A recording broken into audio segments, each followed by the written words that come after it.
रीता दीदी को देखकर मुझे हमेशा लगता था कि उनके लिए हर रिश्ता सिर्फ तब तक इम्पोर्टेंट है जब तक उनका ईगो खुश रहे। उनकी बहू नैना पर लिख कर आई थी, समझदार थी, प्यारी थी, लेकिन रीता दीदी को उसमें कभी कोई अच्छाई नजर ही नहीं आई।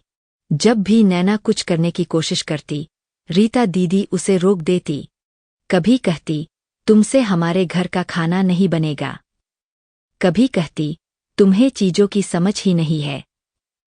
धीरे धीरे नैना का कॉन्फिडेंस टूटने लगा। जो लड़की अपने घर में सब संभालती थी, वही यहाँ एक कप चाय तक बनाने से डरने लगी। उसकी हर बात को गलत, हर काम को बेकार और हर नियत को नकली बता दिया गया। एक दिन सबके सामने नैना फट पड़ी। उसने कहा, मम्मी जी, आपके साथ मेरा दम घुटता है। उस दिन घर में बहुत हंगामा हुआ और उसके बाद नैना बिल्कुल अंदर से टूट गई। उसका पति अमन भी कंफ्यूज्ड था। उसको लगता था कि उसकी माँ बहू का ख्याल रखती है, लेकिन सच ये था कि ज्यादा प्यार के नाम पर नैना से उसकी पहचान, उसका हौसला और उसकी खुशी सब छीन ली गई थी। फिर मैंने अमन से कहा, बेटा, अगर नैना को बचाना है तो ऐसी कुछ दिन के लिए यहाँ छोड़ दो। जब नैना मेरे घर आई, उसकी हालत देखकर मेरा दिल टूट गया।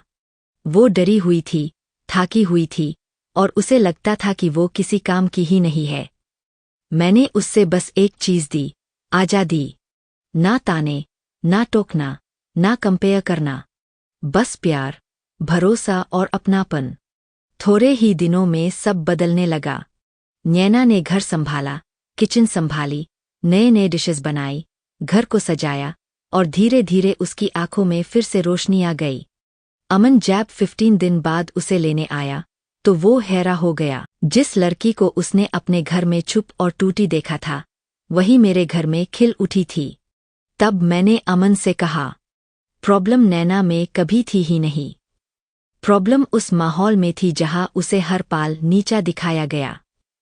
नैना वापस अपने घर गई, लेकिन इस बार कमजोर बहू बनकर नहीं, अपनी पहचान समझ चुकी एक स्ट्रॉन्ग और समझदार औरत बनकर।